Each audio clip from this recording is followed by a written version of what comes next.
मैंने बताया था जो ऑर्डर तक करेंगे हम, ऑर्डर तक आपका आएगा इसमें केमिकल काइनेटिक्स। और सॉल्यूशन का एक ऑस्मोटिक प्रेशर टॉपिक रहा हुआ था जो फर्स्ट में नहीं आया था, सॉल्यूशन से ऑस्मोटिक प्रेशर रहेगा आपके लिए। क्लियर? हाँ बेटा स्टार्ट हो जाओ अपना डीपीपी में। 1 से लेके 3 तक किसी का प्रॉब्लम? 1 2 3। Sir second. सेकंड में देखो बेटा कह रहा है कि फॉर द रिएक्शन, ये रिएक्शन दे दिया Cl2 2I I2 और 2Cl, the initial concentration I negative का दे रखा है 0.2 mole per litre and the concentration after 20 minute was था 0.8 mole per litre. Then rate of formation of I2, देखो rate of formation of I2 पूछ रहा है, तो हमसे I2 पूछ रहा है और I के बारे में रिलेट कर रहा है वो, तो I के बारे में रिलेट कर रहा है तो उसका आ जाएगा -1/2 d negative by D t is equal to I2 के बारे में आ जाएगा डी, कंसंट्रेशन जो चेंज होगा वो DI2 अपॉन डी टी हो जाएगा। तो इसमें हमें गिवन क्या है, हमें दे रखा है कि the initial concentration of iodine was 0.20, पहले वाली I नेगेटिव की कंसंट्रेशन 0.20 दे रखा है, और 20 मिनट के बाद कंसंट्रेशन आफ्टर 20 मिनट होगी 0.8, है ना, तो 0.8 हो गया। तो आप ये वाली वैल्यू रख दो और DI/2 निकालना है, तो ये हो गया चेंज कितना आया 1/2 DI/dt का चेंज देखो डिक्रीज कितना हुआ 0.2 से आपको 0.18 हो गया है, तो 20 minute was and the concentration of 20 minute इतना हो गया, तो चेंज कितना आया 0.2 से 0.18 निकाल दो 0.02 का चेंज आ गया। कितने टाइम में आया वो भी नोट कर लो बेटा, 20 minute is equal to DI2/dt। यही तो हमें चाहिए ना, the rate of formation of DI2/dt। तो जो कैंसिल आउट होता है वो कैंसिल आउट कर दो, और बाकी देखो कितना आ रहा है आपका 2 आ रहा है, तो ये कंसंट्रेशन मोल में ही है ना, मोल पर लीटर, ये भी मोल पर लीटर, चेंज आ गया 0.2 में से 0.18 0.02 का, ठीक है इतना चेंज हो गया। अब इसका आप शॉर्ट आउट कर लो, सॉल्यूशन कर लो तो हो जाएगा, ये कर लोगे आगे, ये ऐसे आ जाएगा, ये 1 से कैंसिल हो गया 1000, और 1/2 कितना होता है 0.5 इंटू 10⁻1000 है, तो ऊपर जाके -3, ये भी हटा देंगे तो 5 इंटू 10⁻⁻4 आ जाएगा, तो ये वाला आंसर आ जाएगा आपको। क्लियर? नेक्स्ट बेटा आ जाओ, आगे चलते जाओ आप 6 तक किसी का प्रॉब्लम? अप टू 6,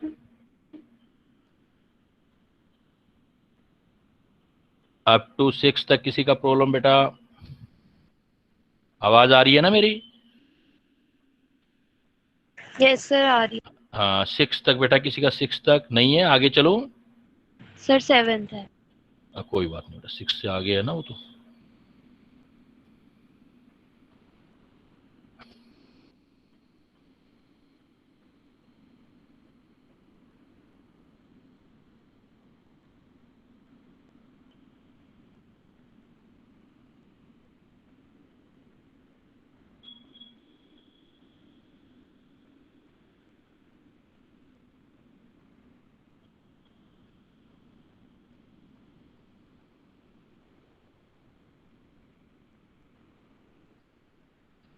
थ्री 6 तक हो गया आपका।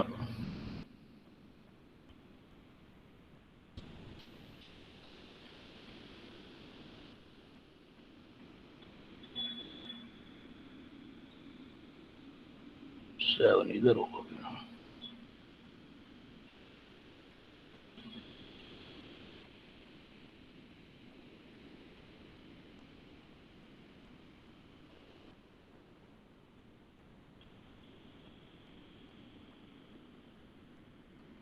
ये देखो बेटा, इसमें 7 से लेके 11 तक में आपका, जैसे आपका पहला पॉइंट आपने पूछा है 7, 7 में देखो हमें डेटा दे रखे हैं, हमें जो है डेटा दे रखा है, और डेटा के बेस पे शॉर्ट आउट करना है आपको। तो डेटा के बेस पे शॉर्ट आउट करना है, तो देखो आप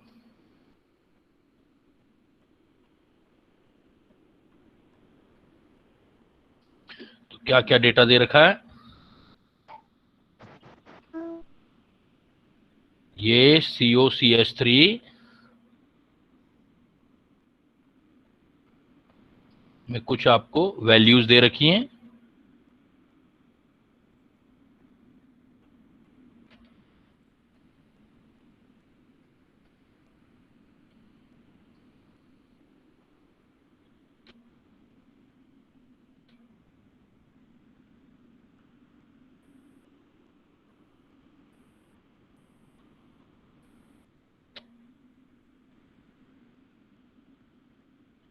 बड़ा क्यों नहीं है भाई, बहुत छोटी छोटी वैल्यू लिखी है।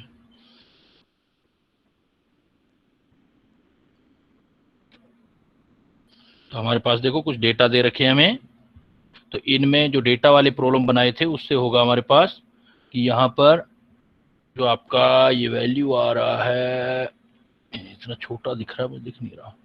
हाँ ये देखो, तो ये है 0.05, ये 0.05, इससे ये रेट दे रखा है आपको।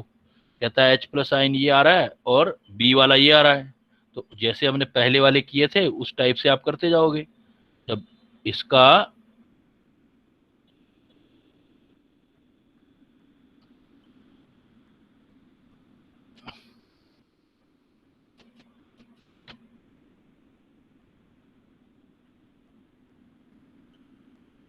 हम्म,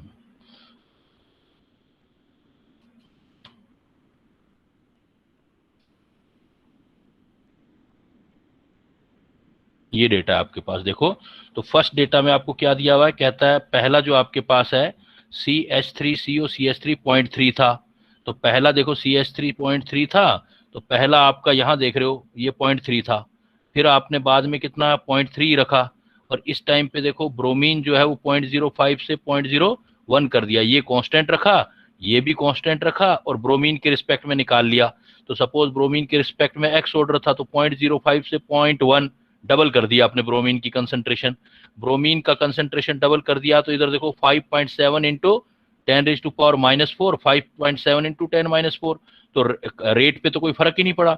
इसका मतलब ब्रोमीन के केस में अगर आप देखोगे कंसंट्रेशन चेंज करने पर, इन दोनों की कंसंट्रेशन कांस्टेंट रखने पर भी रेट जो हुआ है वो सेम रहा है। इसका मतलब ब्रोमीन के रिस्पेक्ट में हमारे पास यहाँ पर जीरो ऑर्डर आ गया ब्रोमीन के रिस्पेक्ट में। अब आप देखो ब्रोमीन छोड़ दो, जहां ब्रोमीन कांस्टेंट है वो उठाओ, देखो यहाँ देखो ब्रोमीन दोनों 0.1 है ब्रोमीन, इधर 0.05 से 0.1। अब आपने H पॉजिटिव को डबल कर दिया, H पॉजिटिव को डबल कर दिया, तो इधर से आप उसका रेट देखो 5.7 इंटू 10⁻⁴ से 1.2 इंटू 10⁻⁴ हो गया। तो कितना हो गया, अप्रोक्सीमेट निकाल लो, ये कैलकुलेट कर लो कितना आ रहा है।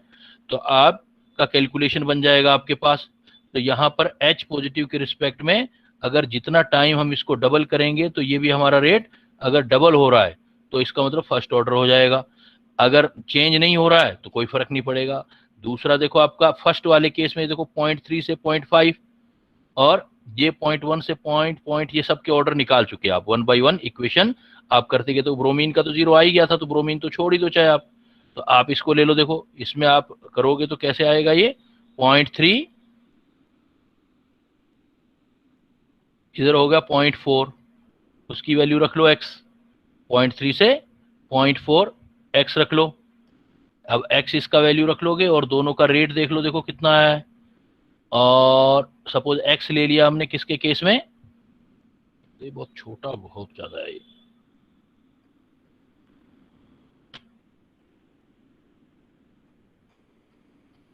हाँ अब देखो दूसरे वाला, अगर इसके साथ देखोगे ये 0.3 से 0.4 कर दिया, ये जीरो ऑर्डर हो गया था, इसको छोड़ दो अभी आप।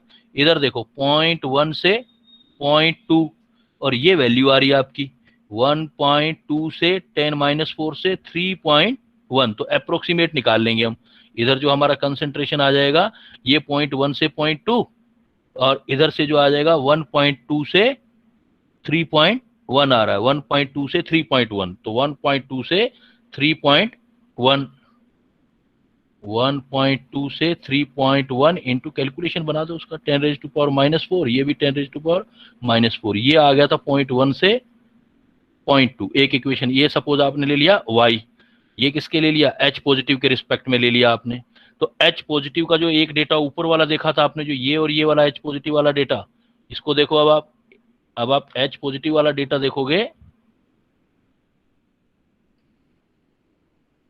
इस डेटा को देखो, सिर्फ H पॉजिटिव के रिस्पेक्ट में सेकंड और थर्ड वाला, ये देखो ये 5.7 10-4 था, उससे हो गया 1.2 10-4। तो आपने कंसंट्रेशन कितना लिया, 0.05 से 0.1 डबल किया, कंसंट्रेशन डबल किया, ये कितना हो गया 5.7 10-4 से 1.2 10-4। और इधर आ रहा है initial rate disappearance of bromine. अच्छा, एक चीज और है, ये डायरेक्ट नहीं होगा बेटा, क्योंकि यहां पर ये इनिशियल रेट ऑफ डिसअपीयरेंस आ रहा है, तो हमें एक चीज और बनानी पड़ेगी, ये इससे नहीं होगा, ये सिर्फ रेट इसका आ रहा है आपके, ये रेट डिसअपीयरेंस ऑफ ब्रोमीन। तो पहले रिएक्शन आपने लिखनी पड़ेगी कि ब्रोमीन के रिस्पेक्ट में तो चलो हो गया था हमारा रेट, और rate of reaction is equal to concentration आप जिसकी दे रखी है एसीटोन की, तो जो डी ए एसीटोन जो आएगा हमारे पास D A by D T, फिर जो ब्रोमीन का आ जाएगा D B R by D T,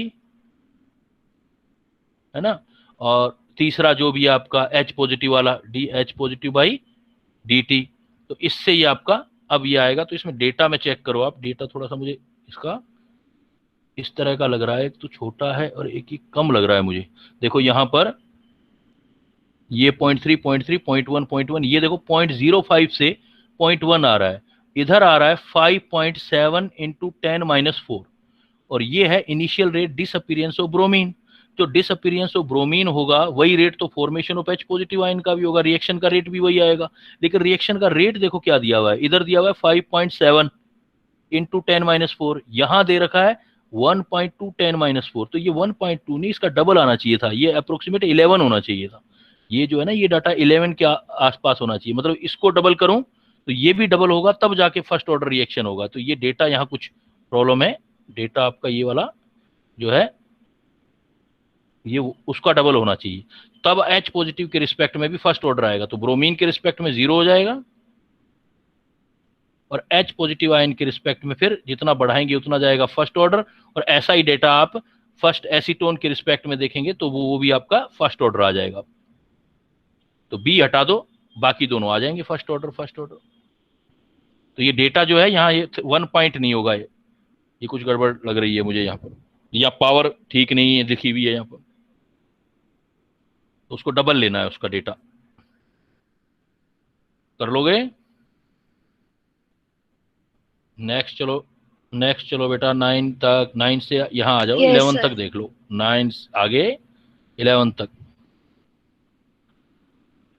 8 9 10 11 में किसी का प्रॉब्लम, 8 से लेके 11 तक। Sir, 9. 9 देखो बेटा, ए गैसियस रिएक्शन दे रखा है, A2 गैस B से रिएक्ट करके हाफ C बना रहा है, ठीक है। Show increase in pressure, pressure का जो इंक्रीज आ रहा है वो 100 से 120 मिनट आ गया 5 मिनट में। What is the rate of disappearance of A2? तो rate is equal to, rate is equal to आ जाएगा इसका प्रेशर जो भी D है, इसके प्रेशर में चेंज dP, A का pressure of A2 by dt, B के रिस्पेक्ट में आएगा D pressure of B by dt, और C के रिस्पेक्ट में उल्टा हो जाएगा 2.1 प्रेशर C का बाई dt। इक्वेशन के हिसाब से देखते हैं। तो अब वो क्या कहता है, गैसियस रिएक्शन A2 से BC इतना आ रहा है और इतना आ रहा है, तो देखो मिनिमम से 120 mm हो गया। तो रिएक्शन बनाते हैं हम, तो रिएक्शन क्या बनेगी, देखो A गैस, इससे बन रहा है B गैस, और प्लस आ रहा है half C gas. Starting pressure था तो सिर्फ A का होगा स्टार्टिंग में, जब T इज इक्वल टू 0 होगा तो सारा प्रेशर तो A का हुआ, उस टाइम पे ये 0 होगा, ये 0 हो गया। अब मान लो उसने कुछ टाइम बता दिया आपको कि 5 मिनट चले गए, 5 मिनट के बाद सपोज इसमें से P डैश चला गया, ऐसे प्रॉब्लम बनाए थे ना हमने, जब इसका P डैश जाएगा तो इसका भी P डैश बनेगा और इसका हाफ P डैश बन जाएगा। इस टोटल इसका जो सम आएगा, इन सबको जोड़ दें अब, तो सबको जोड़ोगे तो कितना होगा, 100 minus P dash plus P dash plus half P dash is equal to, total बता दिया है कि टोटल प्रेशर हो गया 120। तो 120 हो गया तो ये प्लस और माइनस तो कैंसिल हो गया, तो 1/2 पी डैश कितना आ गया मेरे पास, 1/2 पी डैश हो गया 120 में से 100 चला जाएगा 20, तो पी डैश कितना आ गया मेरे पास 40। तो इसका मतलब पहले इनिशियल प्रेशर ए का था 100, अब कितना रह गया देखो 100 माइनस पी डैश, तो 100 माइनस पी डैश का मतलब हो गया डिफरेंस, पी डैश कितने का आया, चेंज कितने का आया 40 का, क्योंकि 100 माइनस 40 60 रह गया। तो हमारा फार्मूला तो यही है ना, rate D P upon D T. तो ए के प्रेशर में कितना चेंज आया, तो ए का प्रेशर पहले 100 था, अब 100 माइनस 40 60 रह गया, मतलब उसमें पी डैश का डिफरेंस आ गया तो 40 आ गया। तो रेट इज इक्वल टू 40 कितने देर में, 5 मिनट में, तो 5/8। तो कितना रेट चेंज हुआ, 8 जो होगा प्रेशर जो भी आपका है पर मिनट हो जाएगा, प्रेशर जिस भी यूनिट में दे रखा हो एमएम में, तो 8 mm पर मिनट। तो बहुत अच्छी प्रॉब्लम है बेटा, ध्यान से करनी है, दो कॉन्सेप्ट एक साथ लग गए। पहले तो रेट निकाल लिया, रेट का जनरल फार्मूला होता है ए के प्रेशर में चेंज टी के साथ जो आएगा टी टाइम में, उसको रेट बन जाएगा उससे। और रेट हमने डेटा क्या दिया कि रिएक्शन जब स्टार्ट हुआ था तब हमारे पास 100 प्रेशर था 100 mm, और कुछ टाइम के बाद after 5 minute it would become 120 mm। So now we start from the zero time, initial time is zero when reaction will be start. तो यहां से in initial stage pressure of a 100, उस time पे B और सी तो थे ही नहीं, 0 0 हो गया। सपोज 100 में से पी डैश चला गया, क्योंकि यहाँ कोफिशिएंट 1 है, तो पी डैश चला गया तो ये भी पी डैश बन जाएगा और ये हाफ पी डैश बन जाएगा। तो टी टाइम के बाद इन सब का टोटल लगा दें ए बी सी का प्रेशर, तो वो ये आ जाएगा 100 minus P dash plus P dash plus half P dash is equal to 120। यहाँ से पी डैश की वैल्यू आ गई, तो पी डैश कितना आ गया 40। इसका मतलब पहले ए का प्रेशर था 100, 100 में से 40 चला गया तो कितना रह गया 60। तो चेंज कितना आया, अब ये 40 माइनस करूंगा तो ये तो 60 हो गया ना। तो चेंज तो मुझे निकालना है, ए का प्रेशर चेंज कितना आया, पहले 100 था ए और अब कितना हो गया 60, तो चेंज तो 40 का ही हुआ है। तो 40/5 5 मिनट में हुआ है, तो 8 mm आ जाएगा आपका। क्लियर, नेक्स्ट चलें। सर एक बार एट भी बता दो। एट्थ भी बता देते हैं। एट्थ में देखो मैकेनिज्म दे रखा है हाइपोथेटिकल कंडीशन, और हाइपोथेटिकल रिएक्शन में आपको एक्स दे रखा है, वाई दे रखा है और एक्स वाई दे रखा है। एक्स दे रखा है, वाई दे रखा है और एक्स वाई दे रखा है आपको। तो एक्स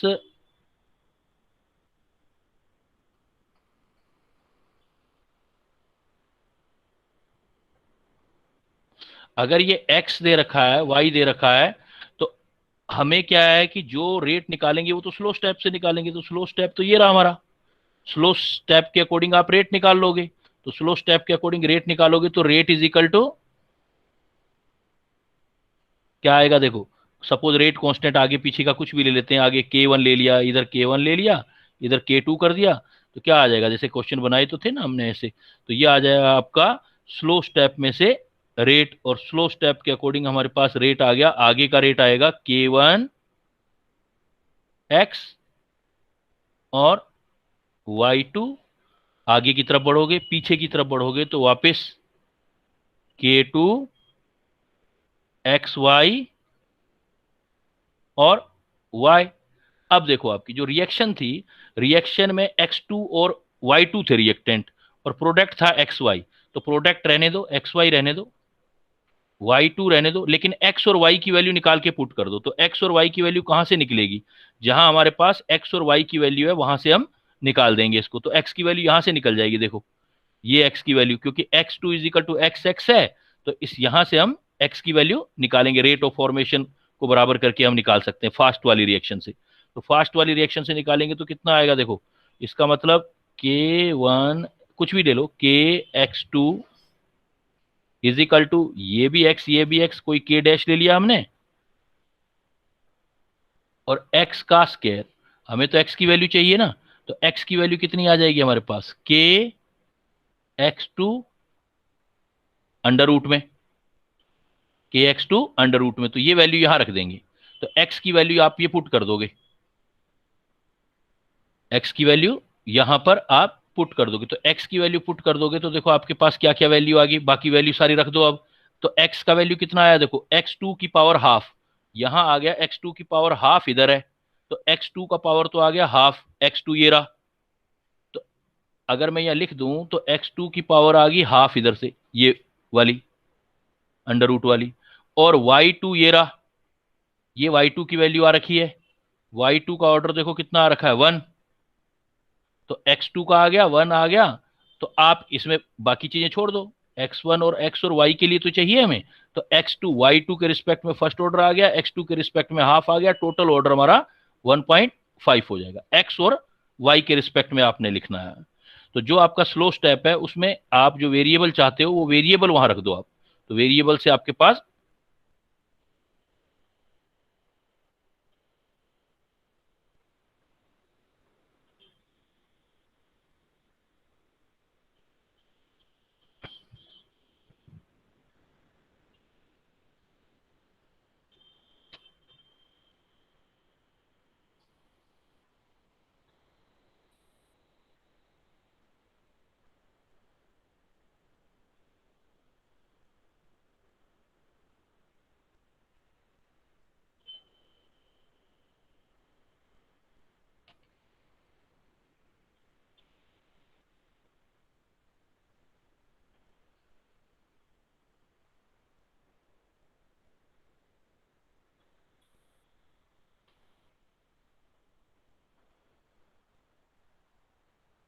ये आपका प्रॉब्लम था कि यहां पर आपको ये वाली वैल्यू x प्लस y2 में x y y दे रखा था स्लो स्टेप, हमें किसकी वैल्यू निकालनी थी x2 का ऑर्डर और y2 का, बाकी से मतलब नहीं है हमें।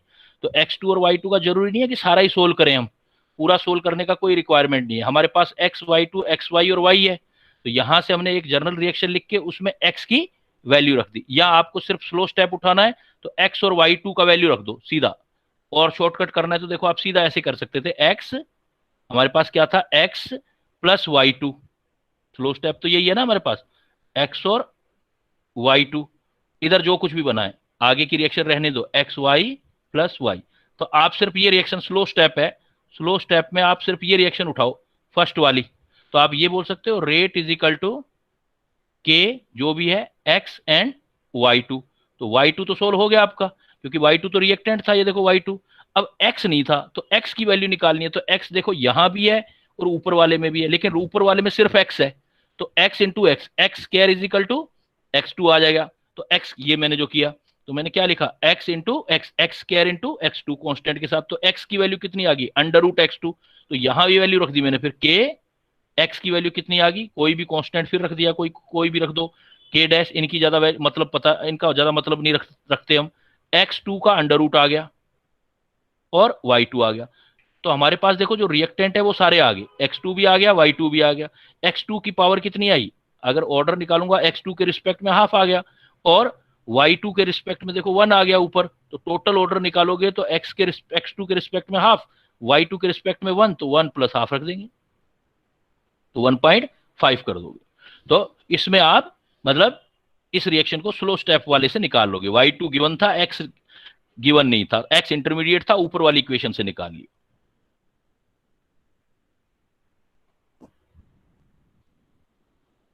चले आगे।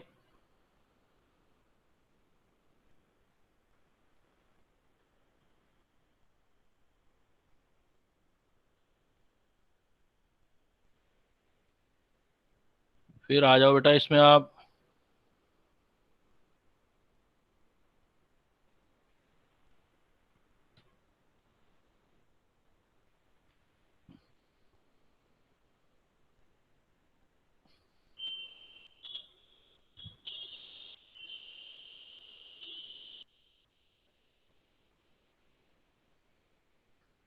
इस केस में देखो यहाँ ये आपका 12 से लेके 15 तक,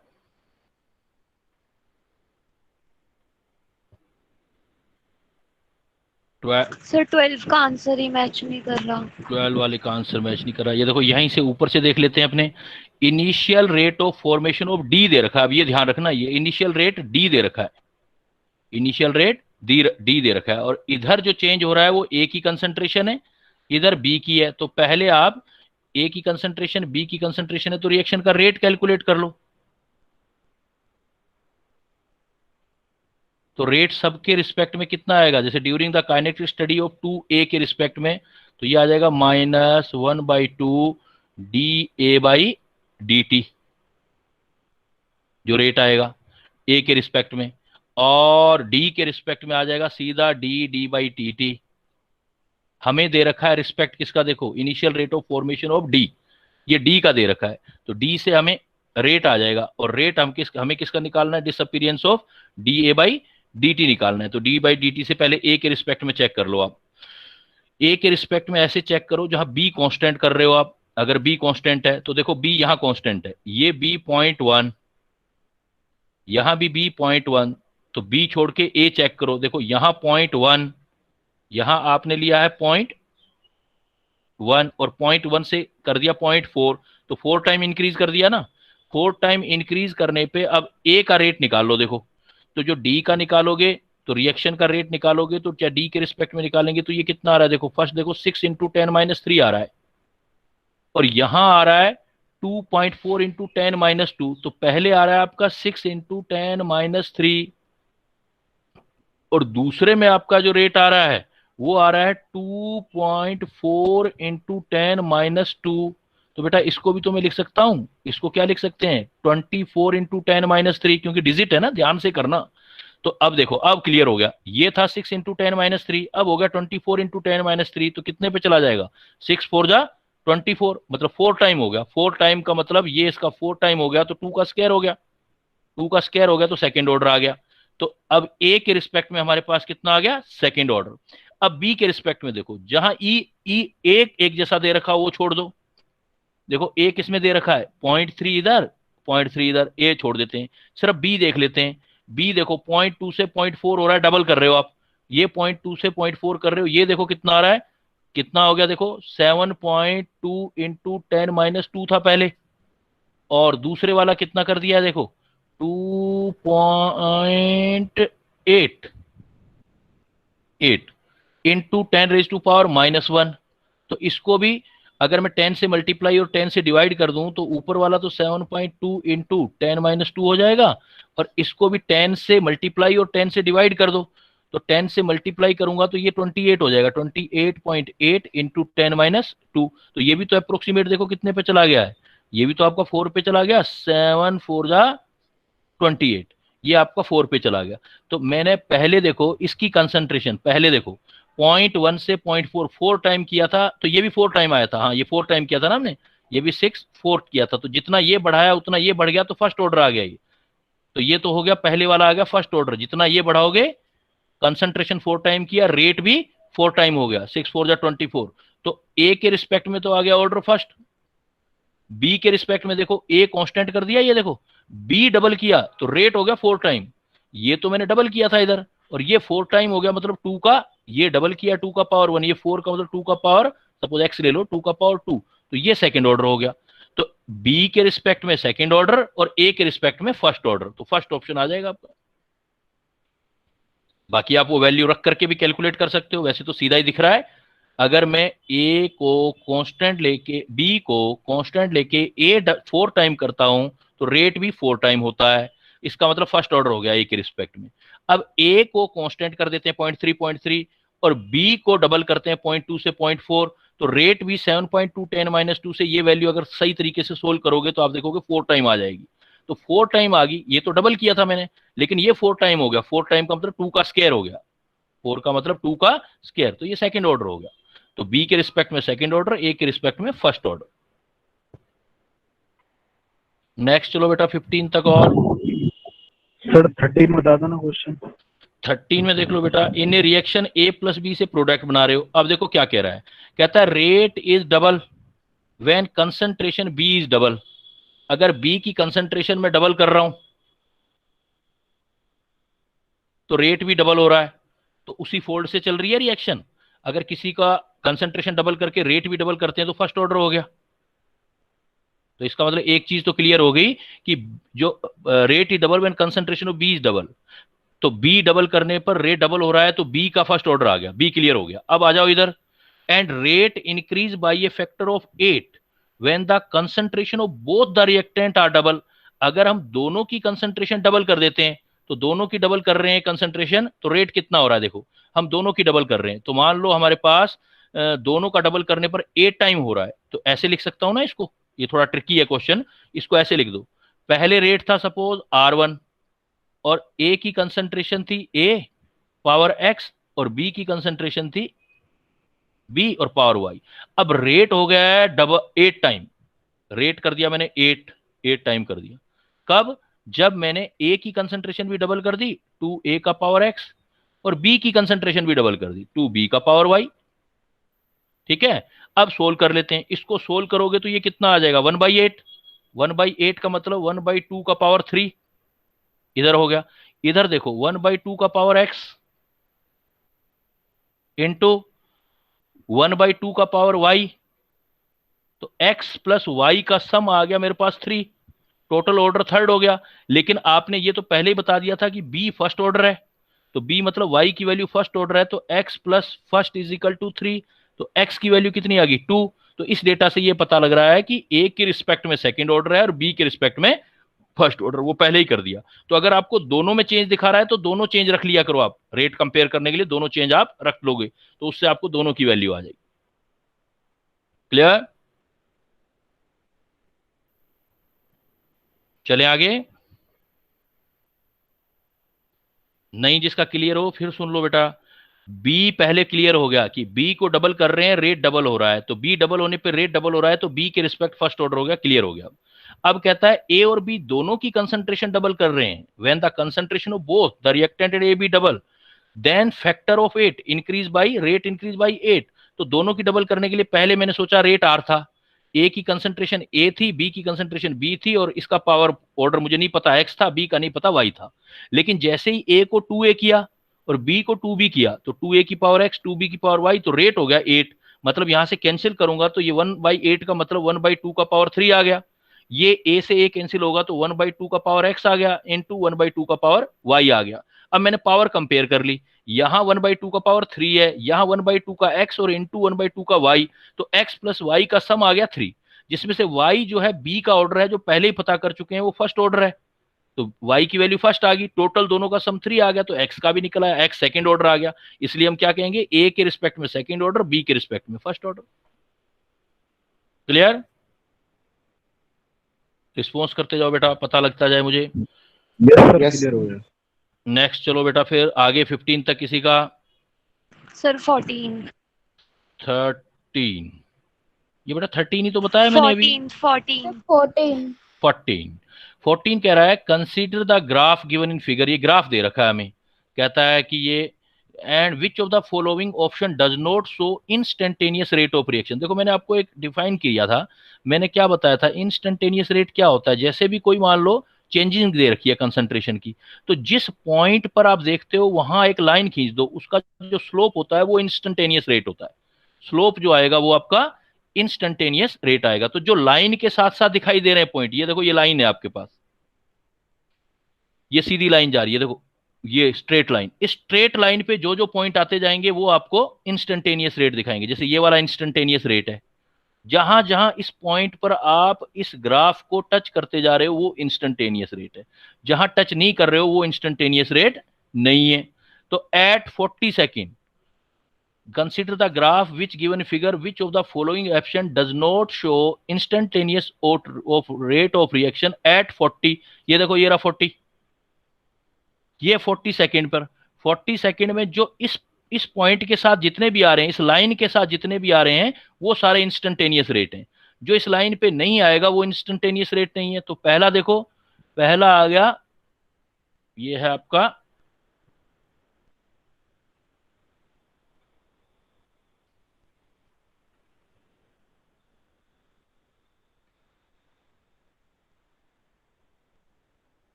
ये आ गया। देखो पहला ऑप्शन आपके पास क्या आ गया, फर्स्ट ऑप्शन कह रहा है V3 minus V2, V3 minus V2, तो V3 देखो ये रहा V3, ये V3 पॉइंट आ गया, और ये आ गया आपका V2 वॉल्यूम। तो ये जिस भी इस पॉइंट पर होगा तो ये पॉइंट यहां आ गया। दूसरा देखो V4 माइनस V3, तो V4 देखो, V4 तो इधर जा रहा है V4, और नीचे जो आ रहा है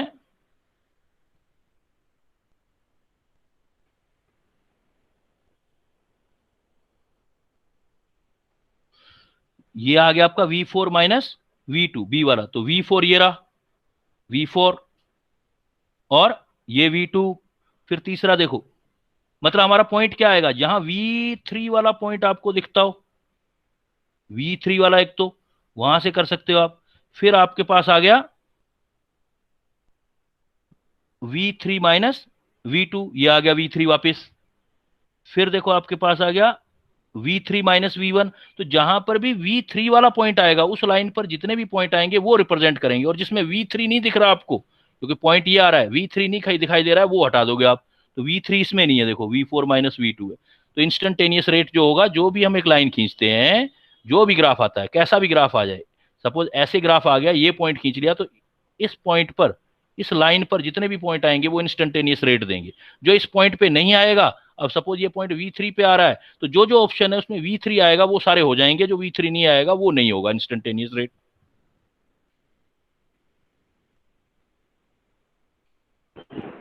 सर हम्म। सर जो ए और सी ऑप्शन थे वो दोनों तो अलग अलग है। नहीं, V3 तो आ रहा है ना उस ऑप्शन में, किसी में भी अलग अलग तो हो सकता है, अलग अलग तो हो सकता है, लेकिन V3 तो आ रहा है ना, V3 आना चाहिए। सर आपकी स्क्रीन नहीं आ रही है। हाँ, वो मैं देख रहा हूँ, कुछ गड़बड़ हुआ है।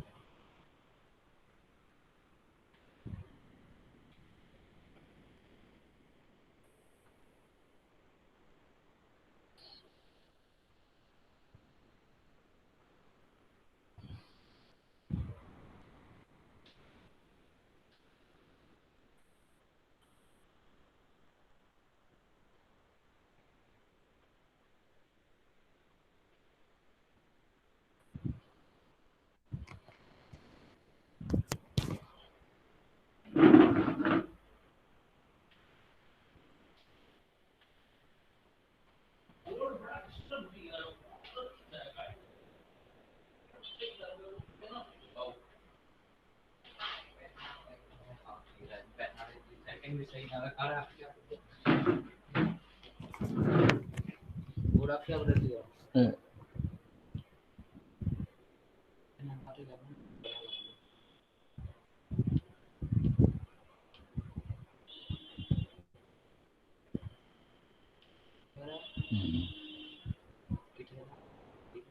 हाँ, लास्ट टाइम।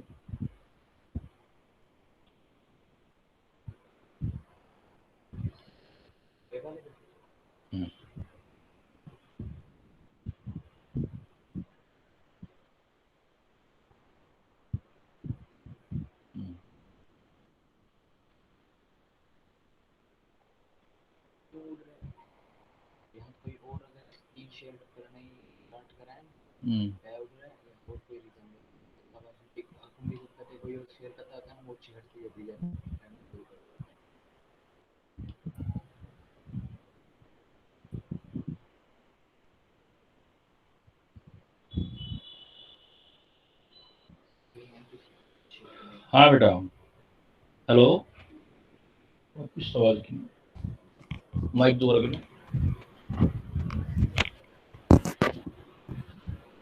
हाँ hello, yes sir. Yes sir. आवाज आ रही है बेटे? आ रही है सर। ये गूंज क्यों रही है आवाज, वापिस क्यों है?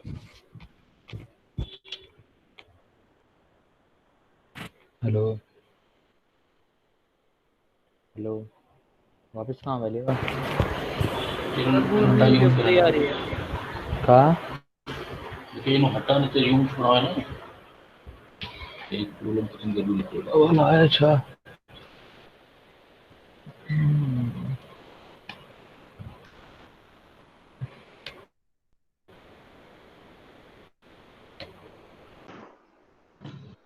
Hello hello, yes sir.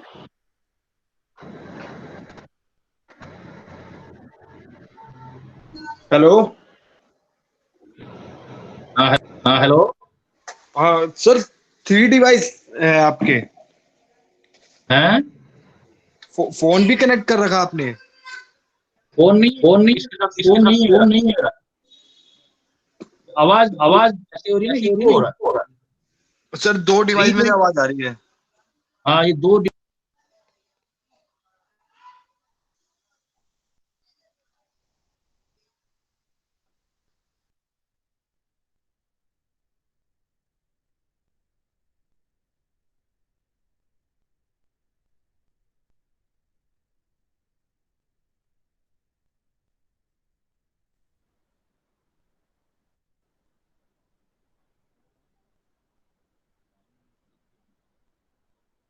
Hello hello. Yes yes sir. Sir, आवाज आ रही है। आवाज आ रही है सर, गूंज भी नहीं रही है सर अब। हैं? अब आवाज आपकी गूंज नहीं रही है। नहीं, आवाज, मेरी आवाज वापस आ रही है। मेरी आवाज ना मुझे वापस आ रही है।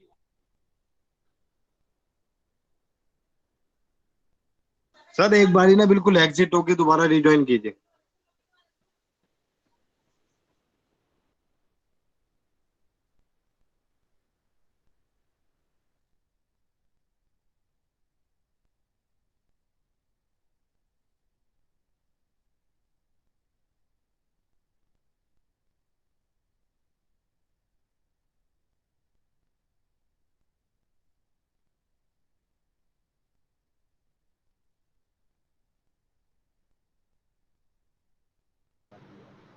अब हेलो, अब आ रही है सही?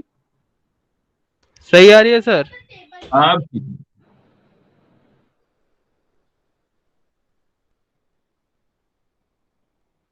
हाँ, ये वाला क्लियर हो गया ना बेटा। इसमें जो स्लोप वाला V3 है, V3 होना चाहिए। V3 अगर नहीं है तो वो इंस्टेंटेनियस रेट को नहीं शो करेगा।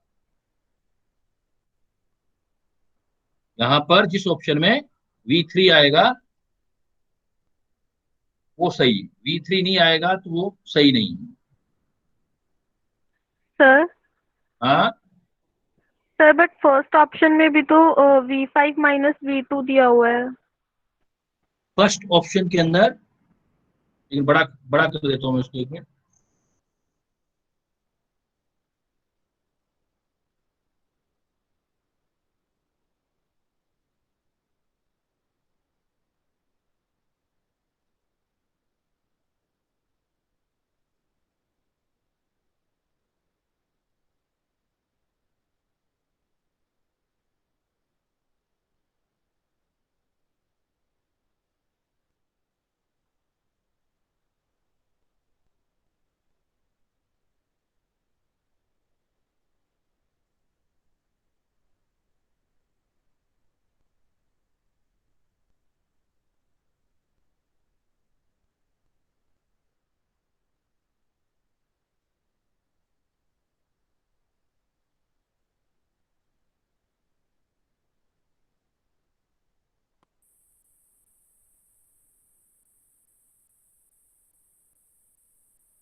हाँ, ये देखो इसमें फर्स्ट में हमें क्या दिया है, V5 माइनस V2।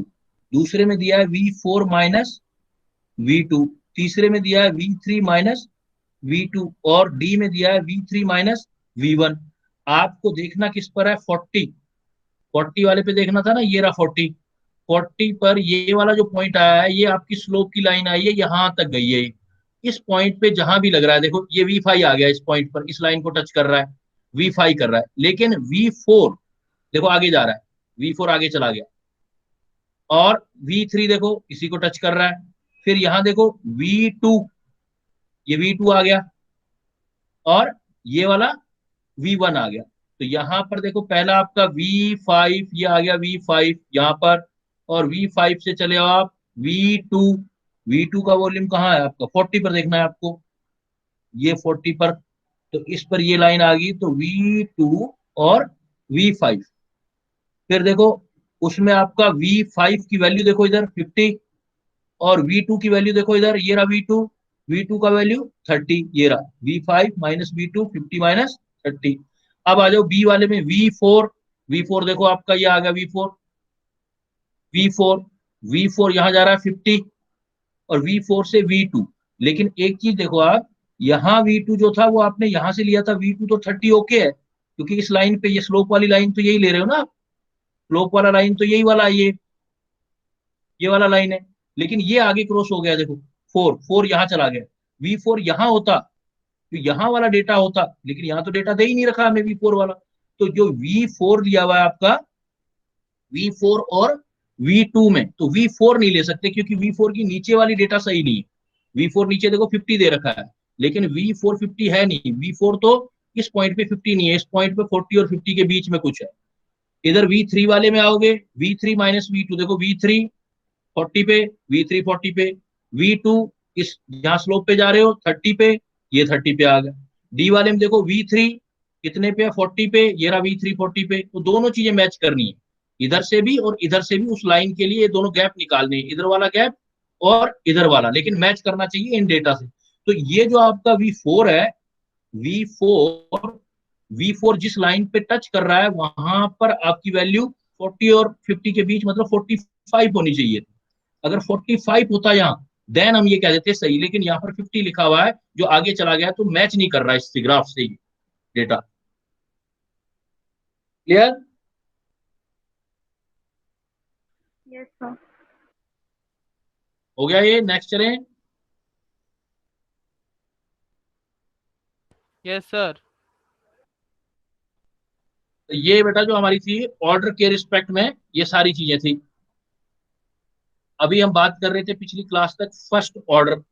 जनरली क्या है कि कोई भी आपका ऑर्डर हो सकता है, तो कोई भी nth ऑर्डर हो। देखो एक शॉर्टकट में एक चीज बताता हूं मैं आपको।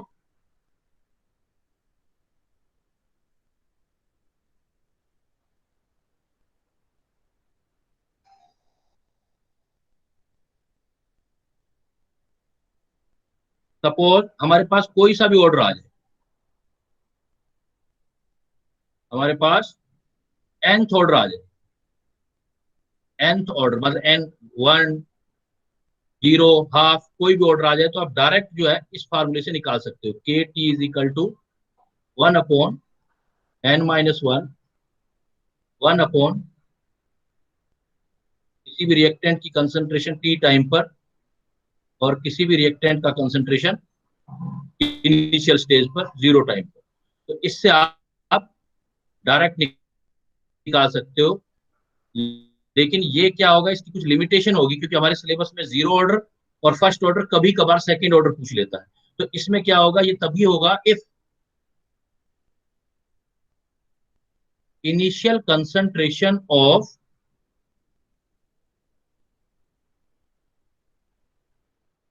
reactants are taken identical। कैसे आइडेंटिकल, मतलब कैसे भी बात करते हैं अपने। और ये not applicable for first order, applicable नहीं होगा, not applicable for first order. क्योंकि फर्स्ट ऑर्डर में तो लोग आया था, आपने देखा है, यहाँ पर लोग तो है ही नहीं, तो फर्स्ट ऑर्डर के लिए एप्लीकेबल नहीं है। बाकी में आप अप्लाई कर सकते हैं। जैसे एज एग्जांपल सपोज हमारे पास 0 ऑर्डर रिएक्शन,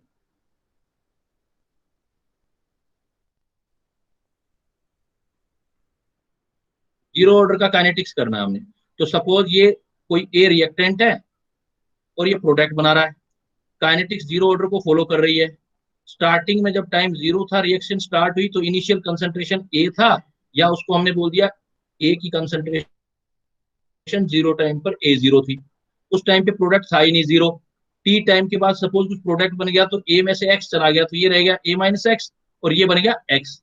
A-x को हम ऐसे भी लिख सकते हैं कि ए की कंसंट्रेशन टी टाइम पर। तो आप देखो ऊपर वाले फार्मूले में रख दो, इफ ऑर्डर कितना है हमारे पास 0, तो के 0 ऑर्डर रिएक्शन का के टी 1/n की वैल्यू 0 -1, 1/a टी की जगह टी टाइम पर ए का कंसंट्रेशन A-x और स्टार्टिंग में ए। तो इसको सोल्व कर लोगे आप, K0t इज इक्वल टू, ये माइनस आ गया आपके पास, तो ये कितना आ गया, ए ऊपर ले जाओगे एलसीएम ले लो, A-x हो गया, तो ऊपर ले जाओगे तो ये -x है, ए माइनस ये a है, तो A-x आ गया। अब इसको हम सोल्व करते हैं।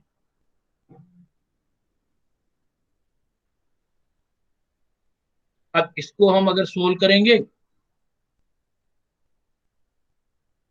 ये कितना आ जाएगा, देखो K0t माइनस पढ़ा देते हैं एक बार, तो ये हो जाएगा A-a प्लस एक्स A/, यहाँ भी तोड़ रहेगा ना, a की पावर t, यहाँ भी n-1 आएगा, n-1। तो हमारे पास कुछ ये हो गया, यहाँ से कुछ सही नहीं हुआ ना, n-1 है, तो n-1 है, तो यहाँ इसको सही करो आप। A n-1 है, तो अब इसका सोल्व करोगे n = 0, के टी जीरो ऑर्डर के लिए 1/0 - 1 ए टी की वैल्यू कितनी ले रहे हैं हम, टी टाइम पर a - x है, और 0 - 1 हो गया ये -1, ये a है, 0 - 1 हो गया, तो ये ऊपर ले जाओगे आप,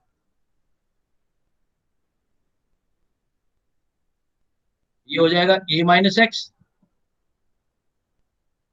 और ये हो जाएगा, ऊपर ले जाओगे माइनस a x हो गया, a - x की पावर 1, तो a - x ऊपर चला गया ना, ये हो रहा है ना, और a आ गया तो ऊपर चला गया, तो a माइनस का है और ये प्लस का है, और ये बाहर माइनस कॉमन है, तो माइनस और माइनस प्लस, तो के टी इज इक्वल टू कितना आ गया, x आ गया। तो जब भी कोई जीरो ऑर्डर रिएक्शन होगी तो उसका फार्मूला ये लगेगा, k zero is equal to x by t. Zero order reaction में k is equal to x by t आए, तो जब भी आप जीरो ऑर्डर करेंगे, जैसे फर्स्ट ऑर्डर में क्या आया था, के इज इक्वल टू 2.303 log जो आपका a/a - x बाई टी आया था, लेकिन यहाँ k is equal to x by t, और x क्या है, ये प्रोडक्ट का अमाउंट है, रिएक्टेंट लिखना चाहते हैं तो x क्या होगा, a0 में से at माइनस कर दूंगा तो x आ जाएगा, तो आप ऐसे भी लिख सकते हो, तो इस तरह के आप प्रॉब्लम बना सकते हो, ग्राफ बना सकते हो आप इस तरीके के, तो जीरो ऑर्डर रिएक्शन वाले पॉइंट हो जाएंगे आपके।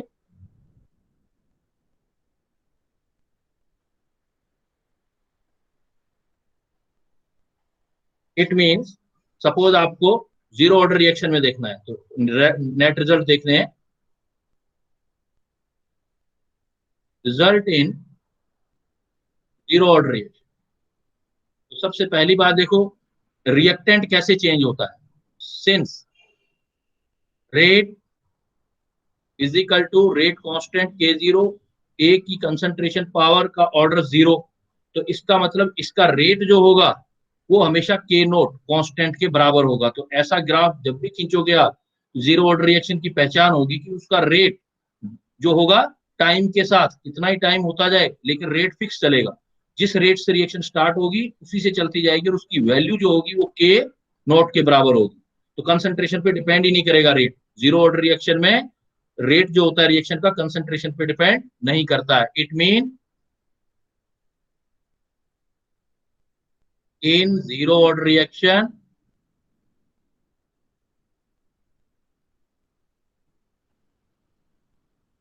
rate does not depend upon concentration of reactant, और रेट रहेगा क्या, हमेशा फिक्स रहेगा, और क्या होगा, और and rate equal to, rate की वैल्यू रेट कांस्टेंट के इक्वल आएगी, रेट उतना ही होगा जितना रेट कांस्टेंट हो जाएगा, जीरो ऑर्डर रेट कांस्टेंट। दूसरा पॉइंट देखो,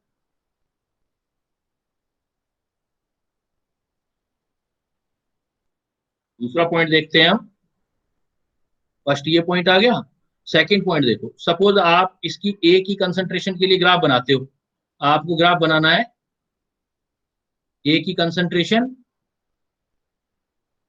जो है उसके लिए बनाना है आपने ए की कंसंट्रेशन का टाइम के साथ वर्सेस टी, टाइम के साथ फॉर जीरो ऑर्डर रिएक्शन बनाना है। तो आप कैसे सॉल्व करोगे, स्टार्ट हमेशा एक्सप्रेशन जो आपने लिया है, के नोट इज इक्वल टू क्या हो गया, x by t, x is equal to क्या होता है, प्रोडक्ट होता है, तो स्टार्टिंग में कितना प्रोडक्ट होगा, ए, आप ऐसे लिख सकते हो ए टी टाइम पर होगा तो कितना होगा, जितना स्टार्टिंग में इनिशियल कंसंट्रेशन लिया था उसमें से एक्स चला गया था, तो एक्स की वैल्यू चाहिए आपको, तो एक्स इज इक्वल टू कितना हो जाएगा, A0 - AT, इसको मैं लिख सकता हूं, so x k naught is equal to, x की जगह क्या लिख दूंगा, अब ये भी ग्राफ भी यूज कर सकते हो आप, लेकिन क्वेश्चन की डिमांड के अकॉर्डिंग, और ये भी A0 - AT और KT आ गया। अब KT आ गया तो आगे चलो, आपका जो क्वेश्चन था आपको तो उसको सोल्व करना है। अब KT आपको चाहिए A और T में ग्राफ, A और T में, तो KT इधर ले आओ, जीरो ऑर्डर रिएक्शन में A का कंसंट्रेशन आ जाएगा A0 - K0T, तो ये जो इक्वेशन होती है बेटा, ये एक इक्वेशन स्ट्रेट लाइन इक्वेशन है, y is equal to C - mx, straight line equation जिसका स्लोप नेगेटिव है, तो इसका मतलब जो जीरो ऑर्डर रिएक्शन होती है उसमें ए की कंसंट्रेशन, रिएक्टेंट की कंसंट्रेशन टाइम के साथ खींचोगे तो देखो पहले इंटरसेप्ट पॉजिटिव, तो यहां से स्टार्ट हुआ, इंटरसेप्ट पॉजिटिव और स्लोप नेगेटिव, ऐसे जाएगा ग्राफ, और कुछ टाइम के बाद वो ग्राफ आपका रिएक्शन कंप्लीट हो जाएगा। तो आपको पता लग जाएगा कि भी कितने टाइम में रिएक्शन आपकी कंप्लीट होगी, आप टाइम लिख सकते हो। सपोज मैं आपको ये कह दूं कि इफ, देखो न्यूमेरिकल ऐसे आएगा, if A converted into B by zero order reaction, by zero order reaction, and 5% reaction या 50% reaction is completed in 20 minutes. Calculate the time for 100% completion of reaction. देखो फर्स्ट ऑर्डर में अलग formula था, zero order में अलग चलेगा। Zero order reaction में क्या होगा भाई, जीरो ऑर्डर रिएक्शन अगर 50% रिएक्शन कंप्लीट होता है 20 मिनट में, तो वो कहता है कि कैलकुलेट करके बताओ कितना टाइम लगेगा 100% कंप्लीशन में। तो हमें तो एक ही चीज पता है कि अगर जीरो ऑर्डर रिएक्शन है, तो जीरो ऑर्डर रिएक्शन अगर आपका है, जीरो ऑर्डर रिएक्शन में हमारे पास फार्मूला है, तो कैसे सॉल्यूशन देंगे हम इन zero order reaction.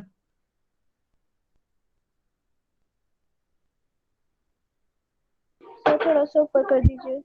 A is equal to कितना आ जाएगा, x बाई टी। x का मतलब प्रोडक्ट है, कितना प्रोडक्ट बन रहा है, तो k तो हमेशा कांस्टेंट रहेगा ना जीरो, तो आप कैसे कर सकते हो, x1 upon t1 is equal to x2 upon t2।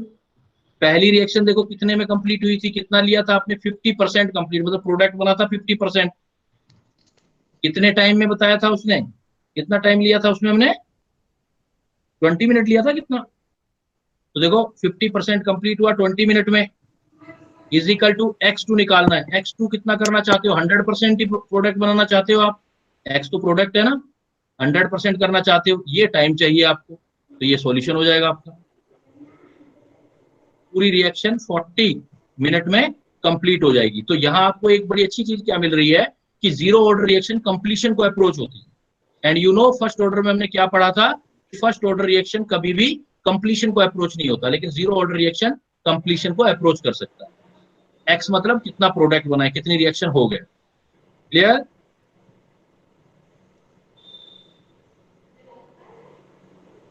अगर मैं इस केस में हाफ लाइफ में रिलेशन निकालूं, relation between half life and initial concentration और जीरो ऑर्डर रिएक्शन, लेकिन बात हम अब की बार जीरो ऑर्डर रिएक्शन की कर रहे हैं। फार्मूला वही बेटा, वैसे ही स्टार्ट करोगे, k naught is equal to x by t. अब आपने क्या करना है, इफ टाइम जो ले रहे हो हाफ लाइफ ले रहे हो, तो हाफ लाइफ का मतलब x जो हो गया इनिशियल कंसंट्रेशन का हाफ हो जाएगा, a बाई टू, तो k की वैल्यू पुट कर दो, तो k naught is equal to x का वैल्यू हो जाएगा a by two t half. ये काफी इंपॉर्टेंट रिलेशन आ गया, जीरो ऑर्डर रिएक्शन के लिए a पर डिपेंड करती है हाफ लाइफ। तो अगर हाफ लाइफ लोगे तो क्या आएगी हाफ लाइफ, देखो T half life is equal to a upon two K naught, T half life is equal to a upon two K naught. तो for zero order reaction, special point देखो, for zero order reaction अगर होगी तो zero order reaction की half life initial concentration change होने के साथ change होगी, डायरेक्टली प्रोपोर्शनल है। For zero order reaction half life is directly proportional to initial concentration of reactant. First order से चेंजेस आ रहा है, फर्स्ट ऑर्डर से अलग बात आ गई कि फर्स्ट ऑर्डर में हाफ लाइफ ए पर डिपेंड नहीं करता था, यहाँ ए पे डिपेंड करता है। So half life of zero order reaction is directly proportional to initial concentration of reactant. ये भी एक पहचान हो गई। अगर हाफ लाइफ चेंज हो रही है हर बार, क्योंकि कंसंट्रेशन चेंज कर दें हम, पहले हमने एक रिएक्शन करवाया 4 ग्राम लेके सपोज करवाया और जीरो ऑर्डर को फॉलो करता है, फिर हमने 8 ग्राम करके कराया, तो हाफ लाइफ चेंज आएगी। फर्स्ट ऑर्डर में ऐसा नहीं होता था बेटा, फर्स्ट ऑर्डर में हाफ लाइफ फिक्स रहती थी और इनिशियल कंसंट्रेशन पे डिपेंड नहीं करती थी। तो जीरो ऑर्डर रिएक्शन में आप ऐसे ग्राफ और ऐसी चीजें कैलकुलेट कर सकते हो। क्लियर? देख लो पॉइंट को, कोई डाउट हो तो क्लियर कर लो। No sir. नेक्स्ट चलो, फिर इसी को आपको सेकंड ऑर्डर में करना है तो कोई सा भी ऑर्डर कर सकते हैं हम। जीरो हो गया, अब मान लो यही सारी बातें हम सेकंड ऑर्डर में करेंगे। सपोज सेकंड ऑर्डर काइनेटिक्स है, फार्मूला यूज कर सकते हो आप, जैसे अभी पढ़ा सेकंड ऑर्डर में, तो n की वैल्यू 2 यूज करनी है। लेकिन इसमें क्या लेना है, इसमें मस्ट याद रखना है, इसमें इनिशियल कंसंट्रेशन सिमिलर होनी चाहिए।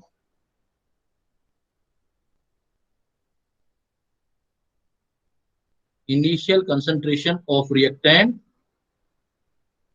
आर आइडेंटिकल, तभी ये फार्मूला हम अप्लाई करेंगे। आइडेंटिकल होना चाहिए। आइडेंटिकल कैसे? सपोज कोई भी रिएक्शन, जैसे ए है, सेकेंड ऑर्डर रिएक्शन बनानी है, ए से प्रोडक्ट बन रहा है, तो मैं ऐसे कर सकता हूं 2A और T इज इक्वल टू 0 में इनिशियल कंसंट्रेशन ले लेते हैं A मोल पर लीटर। तो दोनों ही A है, मतलब मैंने ये लिख दिया है, एक रिएक्टेंट A दूसरा रिएक्टेंट भी A मिल के प्रोडक्ट बना रहे हैं। इसकी भी इनिशियल कंसंट्रेशन स्टार्ट जब करोगे, इसी की भी इनिशियल कंसंट्रेशन A और इसकी भी इनिशियल कंसंट्रेशन A, स्टार्टिंग में ये 0, ऐसा केस है। या फिर A और B अलग अलग भी हैं, एक रिएक्टेंट A है एक रिएक्टेंट B है और मिलके प्रोडक्ट बना रहे हैं, तो इस टाइम भी इनिशियल कंसंट्रेशन सेम होना चाहिए। A के भी A मोल पर लीटर लोगे, B के भी A मोल पर लीटर लोगे। ये मैं क्या कह रहा हूं, that's why I am saying you that initial concentration of reactants are identical हो, तब हम ये फार्मूला यूज कर सकते हैं। ऑर्डर सेकंड, फर्स्ट ऑर्डर इसके रिस्पेक्ट में, फर्स्ट ऑर्डर इसके रिस्पेक्ट में, फर्स्ट इसके, या A के रिस्पेक्ट में 2, वो इसी रिएक्शन को मैंने ऐसे भी लिख दिया, ऐसे भी लिख दिया। अब जब भी ऐसा केस आएगा तो आप कैसे बनाओगे, तो उसी एक्सप्रेशन का यूज करो। n ऑर्डर लिख दिया हमने, तो n का मतलब कोई सा भी आ जाए अब एग्जाम में। वैसे ज्यादातर तो क्वेश्चन आपके फर्स्ट से पूछे जाते हैं, थोड़े बहुत जीरो से पूछे जाते हैं, कभी कभार पिछले कुछ सालों में सेकंड ऑर्डर पर भी आए हैं, बट आए को डिफिकल्ट नहीं है, फार्मूला बेस्ड क्वेश्चन आए। तो वी नो दैट, अभी एक फार्मूला पढ़ा था, KT is equal to 1 upon n-1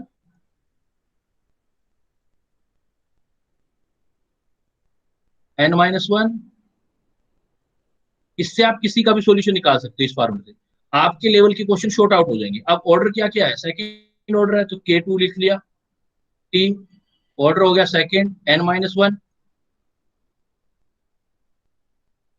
AT 2 की पावर 1 2 की पावर 1। तो सोल्व कर लिया बेटा, K2T इज इक्वल टू 2 में से 1 गया, ये 1 ही रह गया, ये तो 1/1। अब ये देखो T को मैं क्या लिख सकता हूँ, T टाइम पे कंसंट्रेशन है तो A-X भी तो लिख सकते हो आप, A-X माइनस A0 को इनिशियल कंसंट्रेशन A भी लिख सकता हूँ मैं, AT, बिकॉज AT का मतलब A का कंसंट्रेशन T टाइम के बाद तो वो A-X होता है, और A का कंसंट्रेशन स्टार्टिंग में वो A होता है, तो वो भी लिख सकते हैं यहाँ पर, तो वो लिख दिया, ये लिख दिया। तो K2T का आपका फार्मूला आ गया, देखो A-X, इसको सोल्व करोगे तो A-X है, तो A-X। तो देखो A से कैंसिल हो गया, प्लस माइनस, और माइनस माइनस प्लस, तो सेकंड ऑर्डर का काइनेटिक्स आ गया K2T इज इक्वल टू, ये आ गया x अपॉन A-X। तो फर्स्ट ऑर्डर में अलग आया था K का एक्सप्रेशन, जीरो ऑर्डर में अलग आया, सेकंड ऑर्डर में ये आएगा। आपसे डायरेक्ट पूछेगा तो ये लगा सकते हो आप, K is equal to x upon T, इधर ले आओ, A/A-X आ गया। तो यहां अगर हाफ लाइफ निकालोगे आप, देखो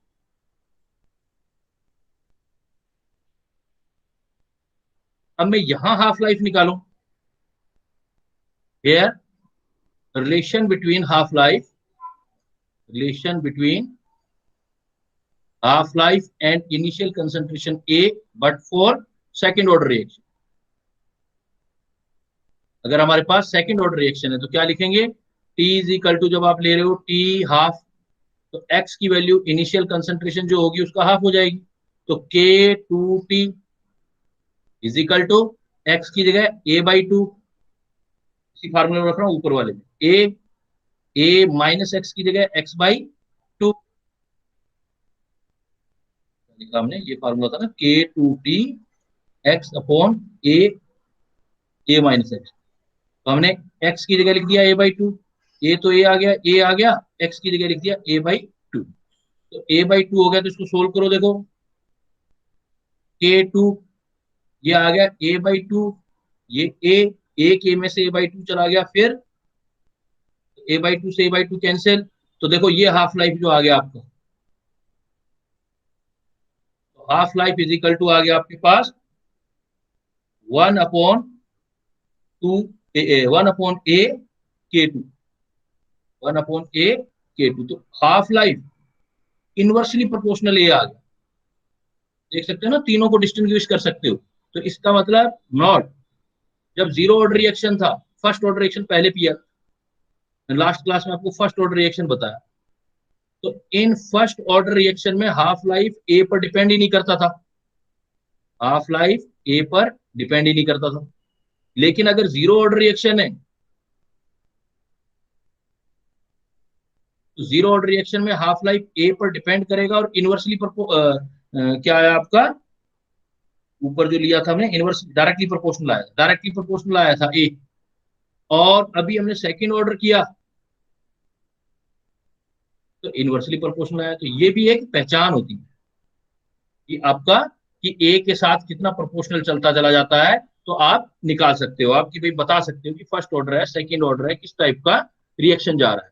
इसके लिए भी मैं आपको एक डायरेक्ट हिंट बता देता हूं, जब भी हाफ लाइफ निकालनी हो तो आप ये नोट लिख लो, जब भी आपको हाफ लाइफ निकालना हो तो के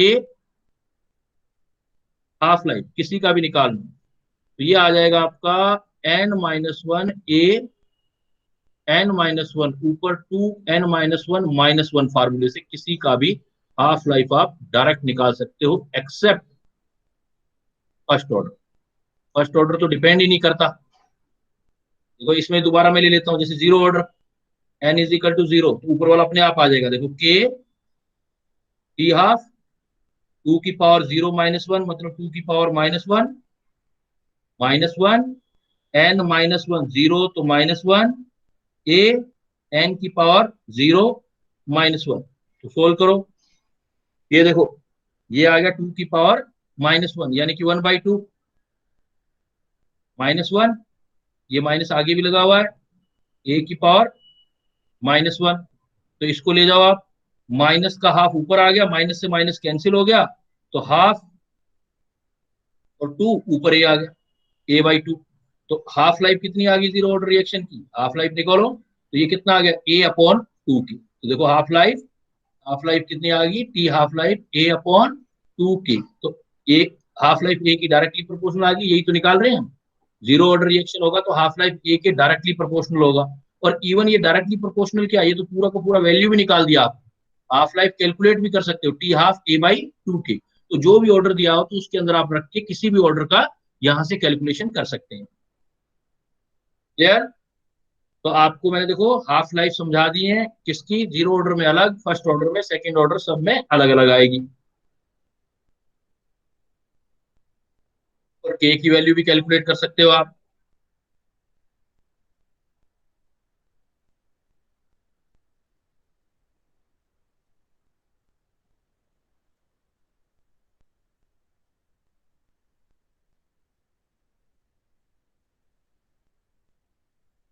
अब आता है हमारा नेक्स्ट टॉपिक, आता है reaction mechanism.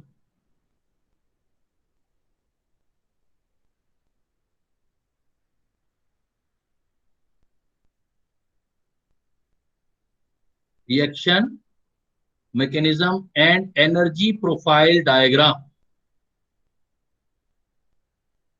Energy profile diagram. Reaction mechanism, अभी लास्ट पॉइंट में मैंने बताया कि रिएक्शन मैकेनिज्म क्या होता है, स्टेप टू स्टेप डिटेल जो होती है, step to step details.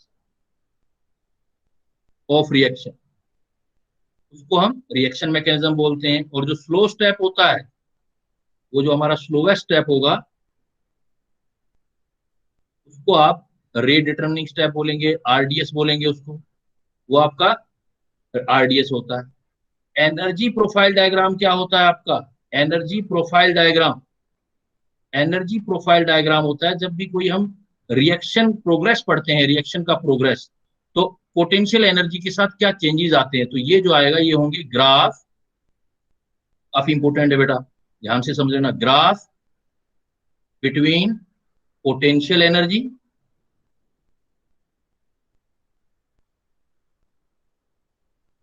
And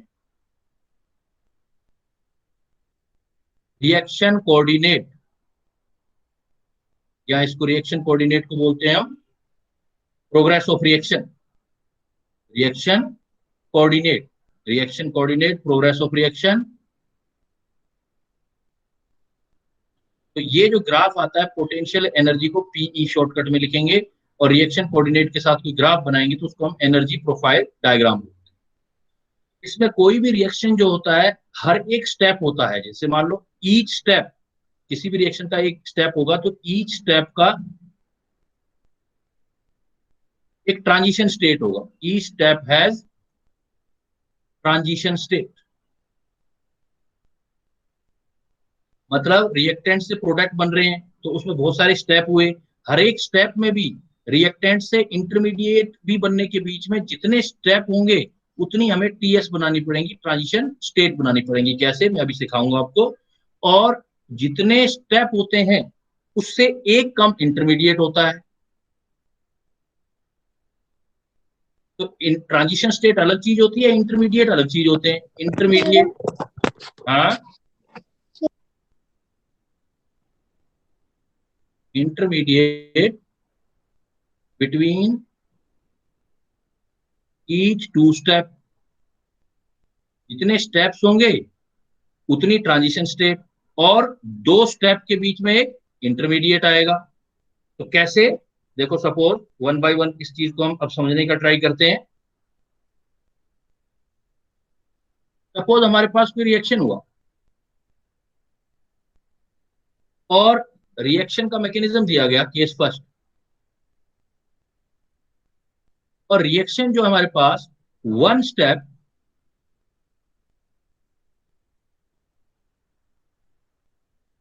endothermic reaction है, suppose one step endothermic reaction.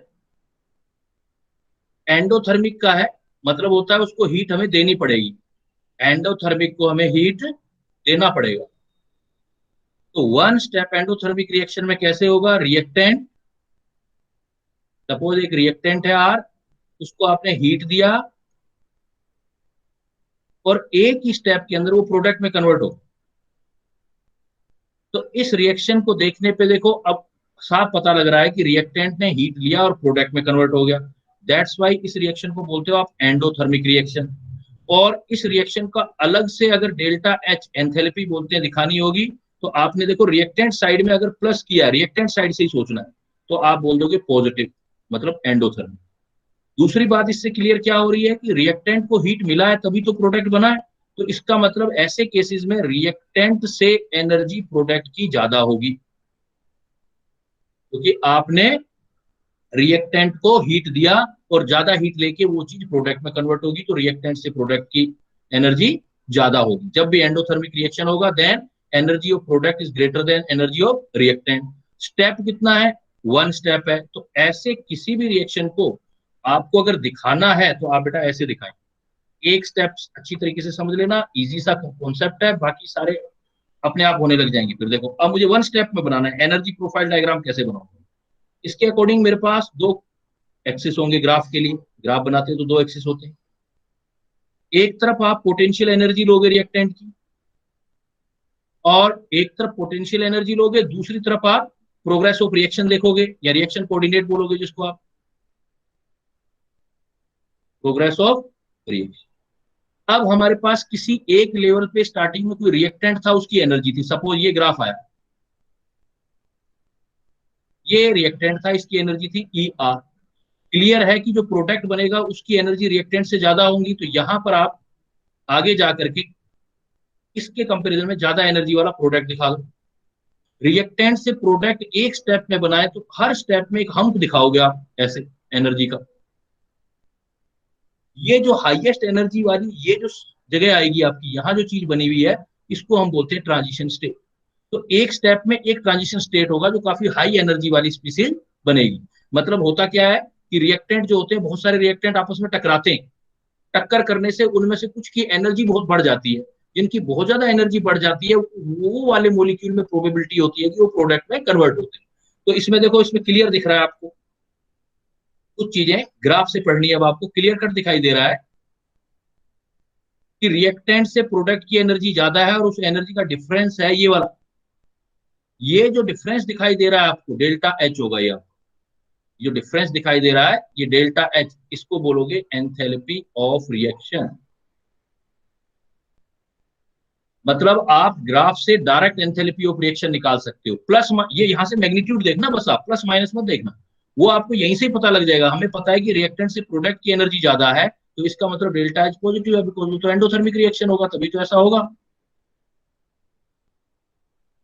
Graph की शक्ल से पता लग जाएगा रिएक्टेंट की एनर्जी नीचे है, प्रोडक्ट की एनर्जी ऊपर है, इसका मतलब रिएक्टेंट से प्रोडक्ट की एनर्जी ज्यादा है, तो रिएक्शन ये रही होगी, इसका मतलब रिएक्शन जो है वो एंडोथर्मिक है। तो यहां से जो हमें सिर्फ क्या पता लगेगा, मैग्नीट्यूड पता लग जाएगा, और मैग्नीट्यूड का साइन हम ऊपर से देख के पॉजिटिव लगा देंगे ग्राफ। दूसरी बात, किसी भी मोलिक्यूल को देखो, ये रिएक्टेंट की एनर्जी ये दे रखी है रिएक्टेंट का, और इस एनर्जी से आपको यहां तक पहुंचना है।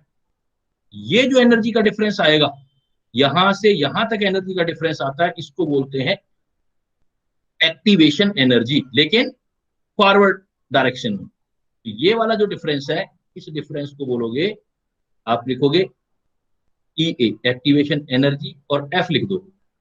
ये जो गैप है यहां से लेके यहां ट्रांजिशन स्टेट और रिएक्टेंट की एनर्जी के बीच का डिफरेंस है, इसको बोलोगे activation energy.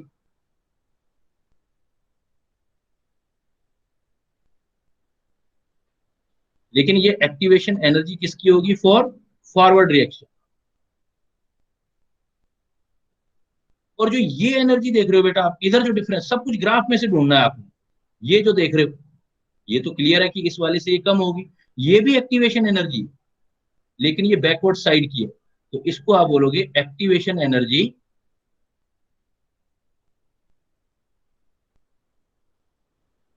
For backward reaction.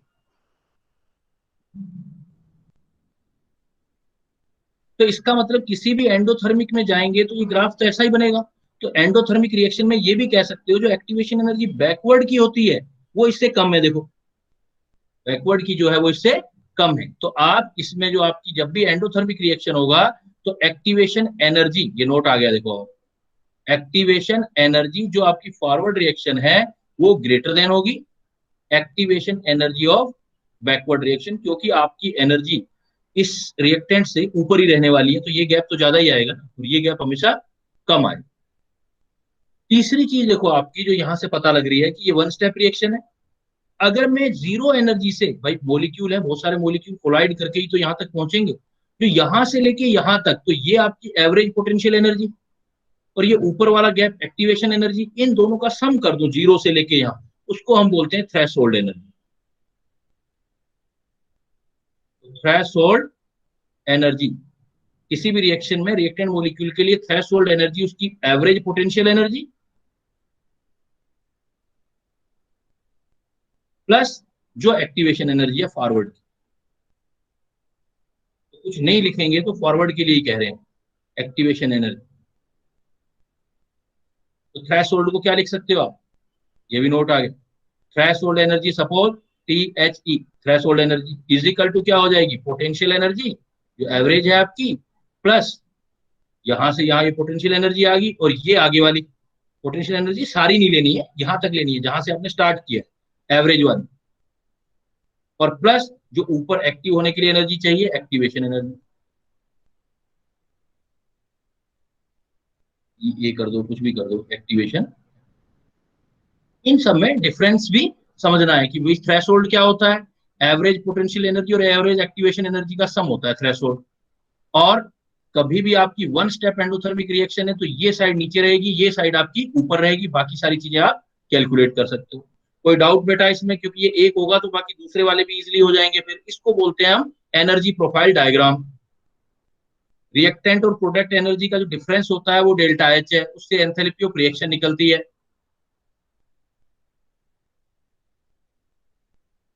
अब सपोज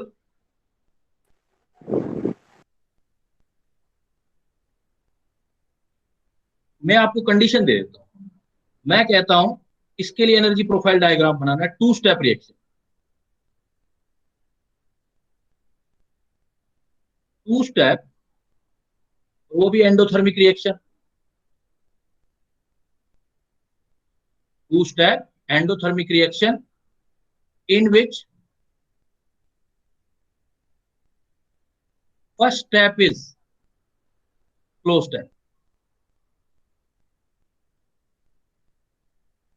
तो देखो पहली बात बेटा ये है कि एंडोथर्मिक रिएक्शन है, तो एंडोथर्मिक रिएक्शन का क्लियर कट मतलब हो गया कि रिएक्टेंट की एनर्जी से ऊपर हमने पढ़ा है प्रोडक्ट की एनर्जी ज्यादा होगी। एक तो ये मतलब डेल्टा एच पॉजिटिव आएगा, दूसरा पॉइंट ये।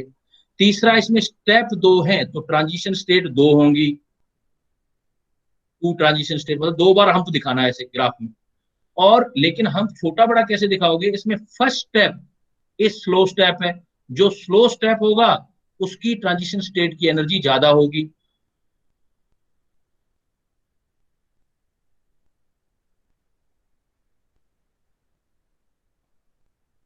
क्योंकि स्लो है तो टाइम लगेगा ना, टाइम लगेगा तो जो है हम ग्राफ में कैसे दिखाएंगे? देखो अब इसको शॉर्टकट में अगर हमें सीधा ग्राफ में दिखाना होता है या ग्राफ देख के बताना होता क्या स्टेप है तो आप सीधा बता सकते थे ना। तो इसका मतलब ये ग्राफ कैसे बनाओगे आप ऐसे दिखाओगे। पहली बात, ग्राफ आपका ऐसे है, इधर आप पोटेंशियल एनर्जी दोगे, इधर आप रिएक्शन कोऑर्डिनेट लोगे, रिएक्शन कोऑर्डिनेट, रिएक्शन कोऑर्डिनेट मतलब प्रोग्रेस ऑफ रिएक्शन।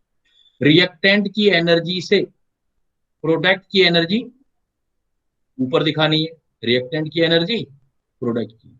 लेकिन स्टेप 2 दिखाने हैं तो 2 बार हम्प दिखाना है आपको, बट 2 बार हम्प में फर्स्ट स्टेप स्लो स्टेप है तो पहले का ऐसे बड़ा हम्प दिखाओ, ये फर्स्ट, और फिर दूसरा बड़ा फास्ट दिखा दो। इस चीज का मतलब ये आ रहा है कि देखो ये पहली ट्रांजिशन स्टेट, ये दूसरी ट्रांजिशन स्टेट, जितने स्टेप होते हैं उतनी ट्रांजिशन स्टेट होती है, और 2 स्टेप होंगे तो इंटरमीडिएट जितने स्टेप होते हैं उससे एक कम होता है, तो ये वाली जो जगह बनी है ये इंटरमीडिएट है। आई टी एस किसको रिप्रेजेंट कर रहा हूं मैं? ट्रांजिशन स्टेट को।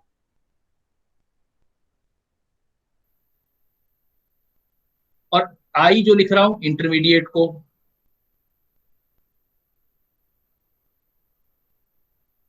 तो ये ग्राफ आ गया। तो इसमें देखो ये लंबा है, ये यहां से लेके इस फर्स्ट स्टेप की एक्टिवेशन एनर्जी इतनी आ रही है, लेकिन यहाँ की एक्टिवेशन एनर्जी इतनी ही है सिर्फ। तो इसका मतलब ये जो है ये जल्दी हो गया स्टेप, तो ये फास्ट स्टेप है। और ये देखो इसमें यहां से यहां तक जाने में टाइम लगेगा, तो ये आपका स्लो स्टेप है। उसने हमें क्या बोला था कि 2 step endothermic reaction in which first step is slow step, तो उसको बड़ा दिखा देना। अगर मुझे यही ऐसे बोल देता ना वो 2 step endothermic reaction, 2 step endothermic reaction in which second step is rate determining step, मतलब आपकी बात स्लो स्टेप सेकंड है, तो सेम ग्राफ आता बेटा ऐसा। यहां आप पोटेंशियल एनर्जी लेते, यहां आप रिएक्शन कोऑर्डिनेट लेते।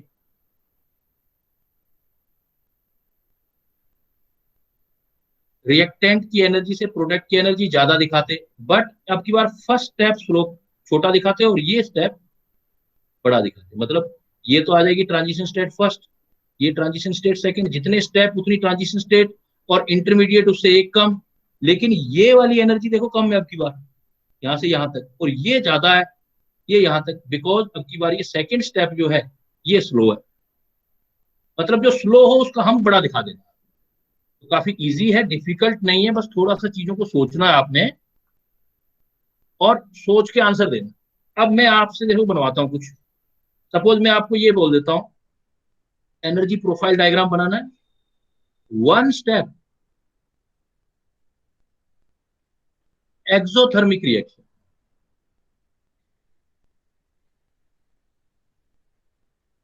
वन स्टेप एक्सोथर्मिक रिएक्शन, हमें एनर्जी प्रोफाइल डायग्राम बनाना है। फर्स्ट पॉइंट देखो, वन स्टेप है, वन स्टेप है तो वन ट्रांजिशन स्टेट होगा, इंटरमीडिएट होगा ही नहीं वन स्टेप में, नो इंटरमीडिएट।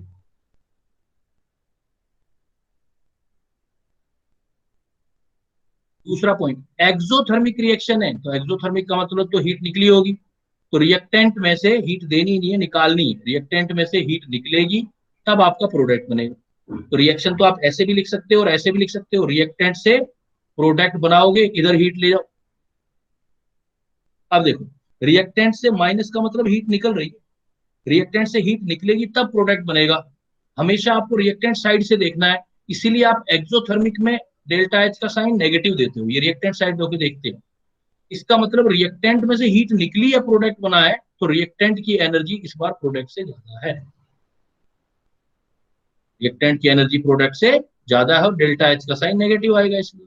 तो अब के केस में बनाना है तो बहुत सिंपल हो गया ना बेटा, क्या करोगे आप, इधर ले लो आप, इधर डाल दो पोटेंशियल एनर्जी, इधर इधर डाल दो progress of reaction.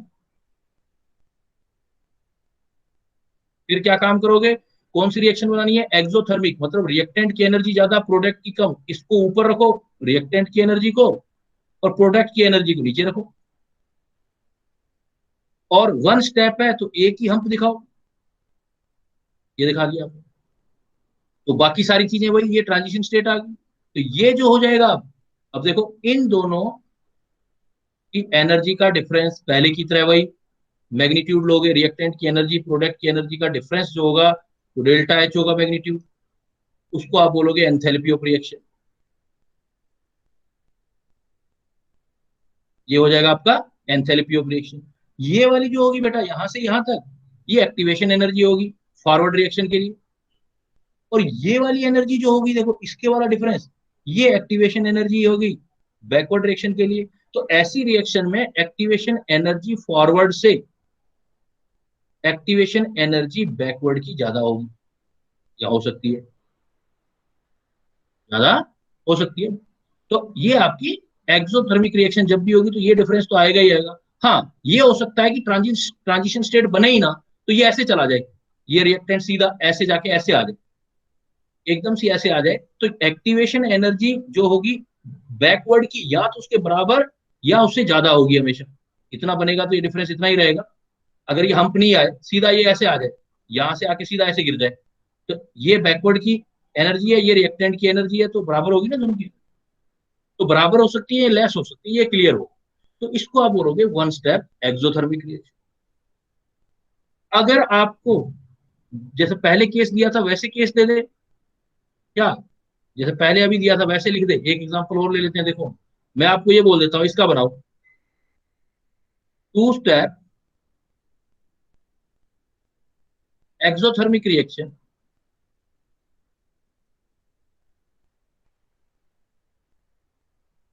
in which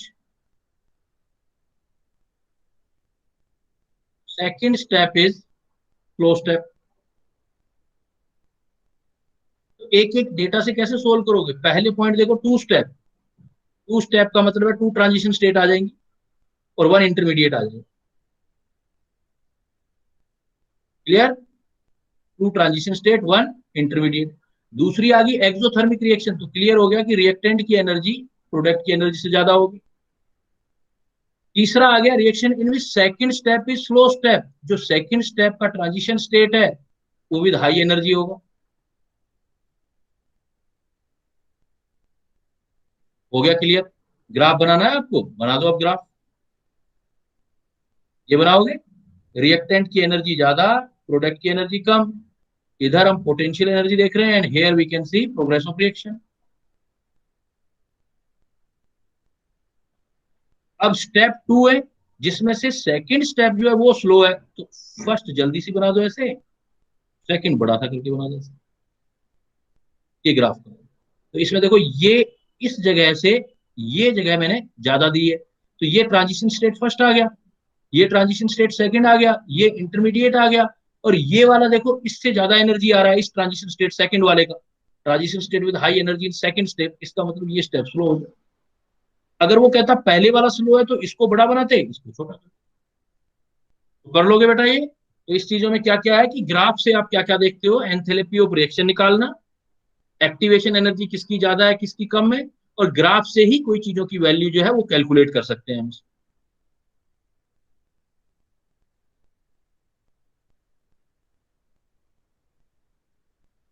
और इसको बोलते हैं एनर्जी प्रोफाइल डायग्राम। जो जरूरी चीजें वो क्या ध्यान रखनी है, जितने स्टेप होते हैं ग्राफ उतने हम बनाए जाते हैं, जो स्टेप स्लो होता है उसका हम सबसे बड़ा दिखाया जाता है, और जितने स्टेप्स होते हैं उससे एक कम इंटरमीडिएट होगा। मान लो मैं आपको कह दूं कि 3 स्टेप बना लो, तो 3 बार हम दिखा देना आपको, और किसको नीचे करना है किसको ऊपर, वो एक्सोथर्मिक और एंडोथर्मिक से पता लग जाएगा कि रिएक्टेंट को नीचे करना है या प्रोडक्ट को नीचे करना है। जैसे इसके अंदर हमारी ये एनर्जी किसकी थी, रिएक्टेंट की थी, ये ऊपर थी, ये प्रोडक्ट यहाँ था नीचे आ गई थी, वो यहाँ से पता लग जाएगा ग्राफ से।